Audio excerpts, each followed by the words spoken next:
Avui presentem el llibre La salut espiritual, neurociència i qualitat mental del professor Ramon Maria Nogués. Llibre que em fa especial il·lusió perquè Ramon Maria Nogués fa molts anys que ens coneixem, fa molts anys que treballa temes pont entre, d'una banda, l'espiritualitat, les religions, etc., i de l'altra, la ciència, la biologia... El llibre m'ha agradat molt, m'hi he retrobat molt, m'hi he sentit molt identificat i, per tant, efectivament, el llibre m'ha atrapat. És un estil proper, però alhora instructiu. És un estil amable i discret, però alhora és concret i aclaridor.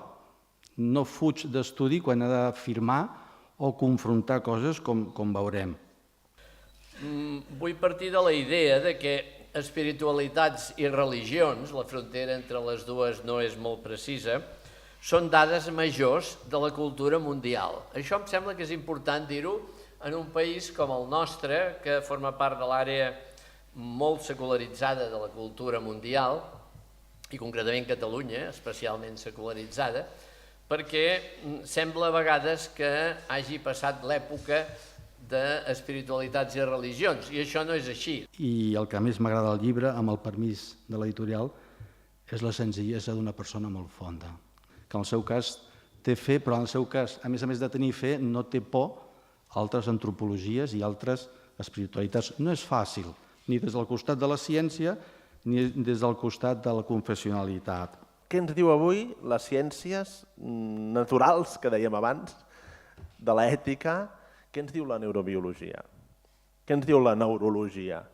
I ens diuen tantes coses sobre com funciona l'experiència estètica, com funciona l'experiència ètica i com funciona l'experiència mística, religiosa, espiritual, etc.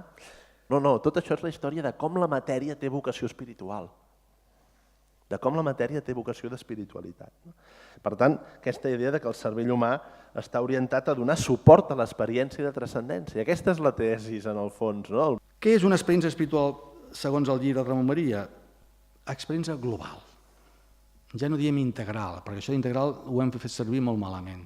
Global. I llavors, si és global, toca tota la persona. No es pot pensar ja en una religió que no pugui ser reflexionada. I la reflexió des de la il·lustració, que ha tingut un ampli impacte en la cultura europea, la reflexió és susceptible de ser aplicada a tot i, naturalment, també a la religió. Una religió que no pugui ser pensada és una religió que està seriosament amenaçada.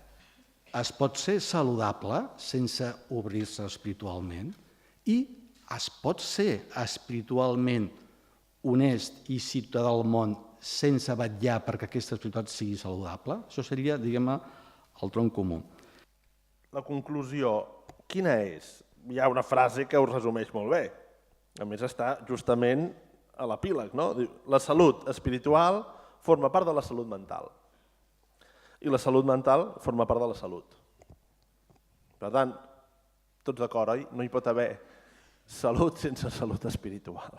Si entenem que l'espiritualitat és necessària per la salut, però que la ciència és necessària per entendre quines espiritualitats efectivament són font de salut, si ens ho creiem, doncs això ens porta, ara parla el conseller de Salut, a un repte monumental, perquè hauríem de reinventar els nostres sistemes de salut com a civilització occidental de dalt a baix.